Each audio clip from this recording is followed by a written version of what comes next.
Nottingham Forest's first season back in the Premier League certainly was an eventful one, signing over 20 players, surviving relegation right at the death, and yet Forest fans still didn't get to see a legendary Jesse Lingard celebration. But with Adrian DG back in business, taking over the reins at the City ground, he'll be hoping to bring European glory back to the Forest faithful as we embark on a brand new Nottingham Forest career mode. Now, first order of business is to swap this pretty shocking 5-2-1-2 formation into a far more attacking 4-2-3-1. And to be fair, looking at the starting 11, it's actually nowhere near as bad as I first feared. Our back four is actually looking pretty strong, with all of them being rated in the high 70s. And whilst our attacking players aren't exactly the best, they are all young and have incredibly high potential. Eyebrows were raised at the start of last season when Morgan Gibbs-White joined Nottingham Forest from Wolves in a deal worth over £40 million. And at only 76 rated, it's not exactly hard to see why. But at only 22 years of age, having that something special and being able to play in a variety of different positions, he'll be hoping to stake a claim in the starting 11 heading into the new season. Some people have been calling Brennan Johnson the next right-footed Gareth Bale. And despite him only being 21 years of age, he still managed to notch up 8 goals in his maiden season in the Premier League, showing why everyone is so excited by the Flying Welshman. And with new management and an air of positivity around the City ground, I'm sure he'll be hoping to build on that campaign this season. Now, in an attempt to try and bolster the scouting network here at the club, new manager Adrian DG's ended up spending £11 million on new scouts, leaving him with only £24 million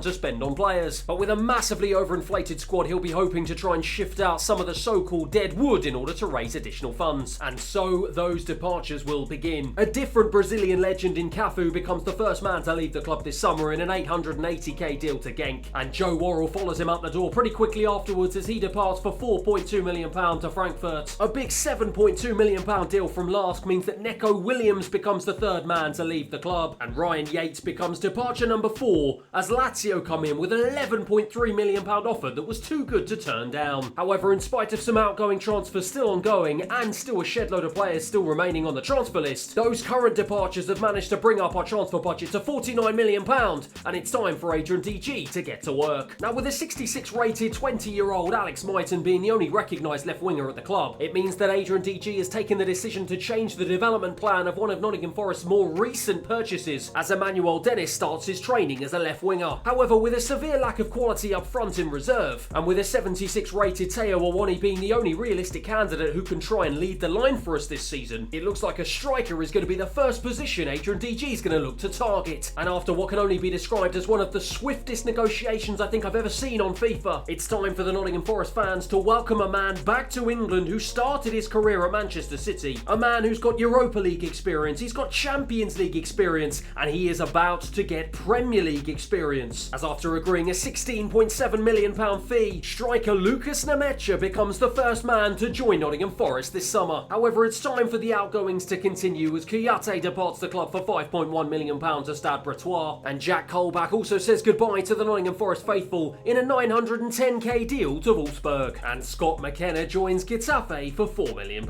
as well. Now, aside from Brennan Johnson and the left winger in training Emmanuel Dennis, Nottingham Forest have a surprising lack and dearth of wingers at the club, and so I think it's pretty obvious what position Adrian DG is going to be looking to target next. And once again, we're going to be signing a man with both Europa League and Champions League experience, this time with Sporting Lisbon. However, it's time for him to swap those competitions for a brand new experience in the Premier League, as Nottingham Forest fans say hello to an 80 rated, £21.2 million valued Portuguese electric winger in Nuno Santos. Now, some shrewd operating in the transfer market has still left us with £17 million to spend, and judging by our starting 11, clearly there are still some areas that need improving. Now, my reluctance to bring someone in to replace Brennan Johnson or Morgan Gibbs-White means that a 76 rated Danilo is the lowest rated player in our starting 11, and with the likes of Jack Colback, Kouyaté and Ryan Yates all departing the club, and 30-year-old Jonjo Shelvey still very much on the transfer list, it's certainly an area of the team that we can look to improve. And having managed to negotiate a very cheeky swap deal for Jonjo Shelvey, not only have we managed to follow one of the board's objectives of signing a non-European player, but we've also brought in a box-to-box Argentinian central midfielder for a very smart £11.7 million as we say hello to Lucas Robertone. With Nottingham Forest not being blessed with the type of big budgets that some of the bigger Premier League teams have, youth development is going to be absolutely vital for the continued progression of the team moving forward. And with 3 players like Nemanja Jovanovic, Dutch attacking midfielder Nick Jacobs, and the 94 potential 15-year-old Brazilian Igor Lima, there's reason to be excited at the club this season. And after 3 smart new signings who instantly come in and improve the starting 11, the board confident that we can achieve a mid-table finish in the Premier League and get to the round of 16 in the FA Cup, it is no surprise to see the fans in full voice as we welcome Brighton to the City Ground for the opening game of our Premier League campaign. The big question is though, can we put a smile on their faces and pick up the 3 points today? Klassen for Brighton, into Gross, back to Klassen, into Undav, and this is a fantastic save from Keylor Navas. Robertone bursting through the centre of the midfield, goes past 2 players there, continues his run down the left hand side. Can he find a ball into the box? He can, into the new striker, off the bar. Pascal Gross, into Undav, lovely pass out wide to Matoma on the left hand side, unmarked. Can he drive into the box? He doesn't, but finds a ball into Undav, and Keylor Navas is there again. It's Freuler on the left hand side, drives into the box, no one marking him. Brilliant save from Sanchez. Morgan Gibbs-White with the corner, whips a good ball in, looking for the header. Nuno Santos tried to flick it across, and it's an acrobatic clearance from Estupinian. Out to Serge Aurier on the right hand side. Can he find a decent ball into the box? It is, looking for Nuno Santos. What a head, what a goal, what a way to mark your Nottingham Forest debut. Serge Aurier did all the hard work on the right hand side and floated a beautiful ball across, but look at the towering header, and what a header it was, gave the keeper no chance. It's 1-0 into Morgan Gibbs-White. Lovely pass into Nemecha. Can he get a goal on his debut? Yes, he can. Thank you very much. We've started off the second half just as we finished the first. Look at the touch. Look at the strike. It is 2-0. Brennan Johnson into Nemecha. Can he find a ball back into Brennan Johnson? Yes, he can. Can he find a ball into the box to put this game to bed? Brennan Loddy into Morgan Gibbs-White. Shifts it onto his right. Goes to strike over the bar. Richards into Morgan Gibbs-White. We are taking Brighton apart here. It's Nuno Santos for 3. Oh, how did he miss? Brennan Johnson comes deep. Tries to dink a ball over to the overlapping Serge Aurier. Brilliantly taken down. Into Nuno Santos. Into Robertone.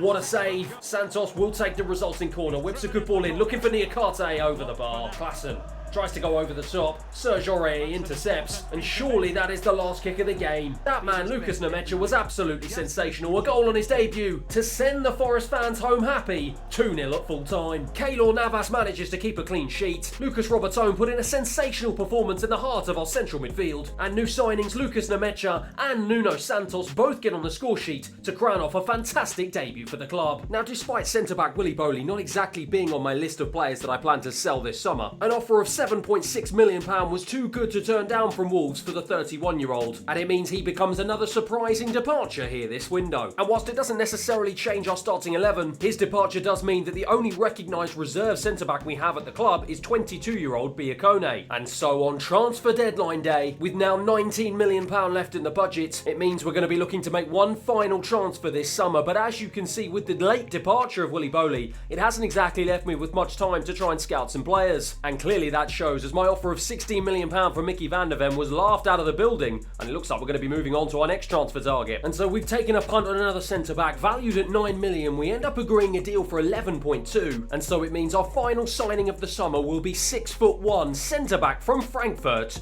Tuta. Now, at 76 rated, he's not exactly going to set the world alight, and his stats, well, they're pretty medium across the board, so he's not realistically going to get in our starting 11. But at 23 years of age and not too far away from moving up to a 77 rating, we've just got to hope that he's got the potential to try and grow and develop, as I'm sure he'll be looking to displace his 33-year-old Brazilian compatriot at the back, Felipe, in the not too distant future. Now, as the season progresses, it's safe to say that it's a bit of a mixed bag of results, and it's a set of results that has left us in 15th place after 20 games played in the Premier League, just 7 points clear of the relegation zone. In squad news, Serge Aurier hasn't exactly set the world alight so far this season, but with him knocking on my door asking for a new contract, and with him being the only recognised right back at the club and only having 7 months left on his contract, I've decided to bite the bullet, offer him a new contract anyway, and he will sign a 1-year contract extension that takes him to the club for next season. In real life, Jesse Lingard didn't exactly have the best time at Nottingham Forest, and it looks like events are unfolding exactly the same way here on FIFA 23. He's absolutely furious with the amount of game time that he's getting at the club this season, and whilst he's submitted a transfer request with his contract coming to an end at the end of this season, he is one that I'll definitely be looking to replace next year. It looks like my 3 new attacking signings have all hit the ground running, not only getting goals but getting assists to their name as well. But this man, Brennan Johnson, the man who I was hoping to build the team around, has not only gone up by 3 to now 78, but he's also chipped in with 1 assist, 6 goals to be my top goal scorer so far this season. However, just when I thought things were heading in the right direction, we've been hit with a big blow heading into the second half of the season. Despite an aging Keylor Navas clearly being in decline at the club, Dean Henderson was still unable to displace him as our number one goalkeeper. Clearly this didn't go down too well with the young Englishman, and he's decided to complain to his parent club Manchester United about his lack of game time, and because of that they've decided to recall him, and it means that the currently transfer listed Wayne Hennessy will be removed from the transfer list, as he will now become our backup goalkeeper for the remainder of the season. Backup striker Chris Wood is another one who's frustrated by his lack of game time, and he is another one who's been recalled by his parent club Newcastle United. And speaking of Newcastle, after surprisingly finding themselves not only in the bottom half of the table but also in the relegation zone, we head over to St James's Park for a mammoth clash to try and put some distance between ourselves and them in a relegation six-pointer. Nuno Santos skips away from the challenge of the defender beautifully. Can he find a ball into the box? He can. Into the Mecha. He strikes. Brilliant save. It's going to be Renan Lodi with the corner. It's a decent corner looking for Nuno Santos. Can't find him. Frula will hit it from distance. Over the bar. Santos again into the Mecha. Beautiful ball into Morgan Gibbs-White, and he puts it over the bar. Gibbs-White to take the resulting corner. Looks for a ball into the Mecha, and this time he makes no mistake, and he gives us a 1-0 lead. A beautiful ball into the box. An even better head gave the goalkeeper no chance, and we take the lead here at St James's Park. It's Lodi on the left-hand side. Finds a ball to Nuno Santos. Takes it well on his right. Strikes from distance. Good deflection. It's been all Nottingham Forest so far, and we've got a second corner of the game. It's short to Nuno Santos. Straight into the arms of Nick Pope. Gibbs-White again into the Mecha. Turns. Strikes. Beautiful save. Brennan Johnson. Serge Aurier. Beautiful turn. Tries to dink a ball into the far post to Nuno Santos. It's off the bar. It's into the back of the net,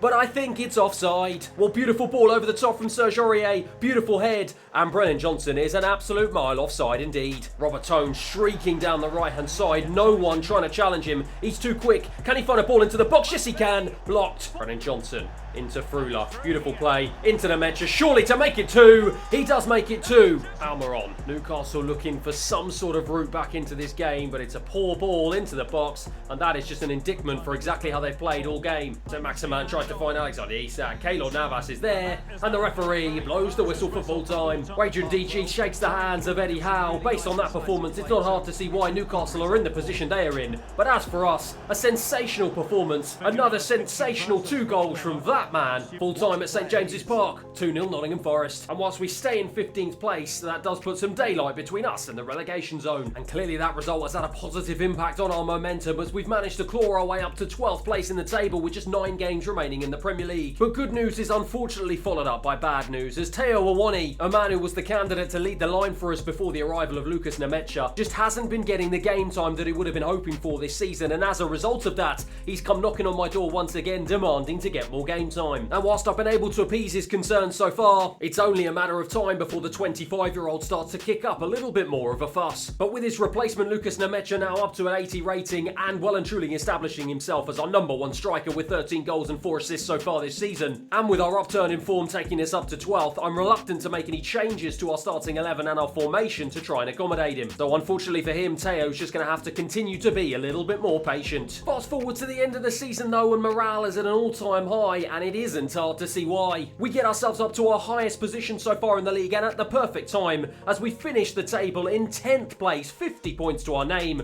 with a +1 goal difference, and that satisfies the board objectives exactly of finishing mid-table. Lucas Nemecha proving why he is the signing of the season with 17 goals and 5 assists in 39 appearances, but it's Nuno Santos as well, who's also had a sensational debut campaign with the club.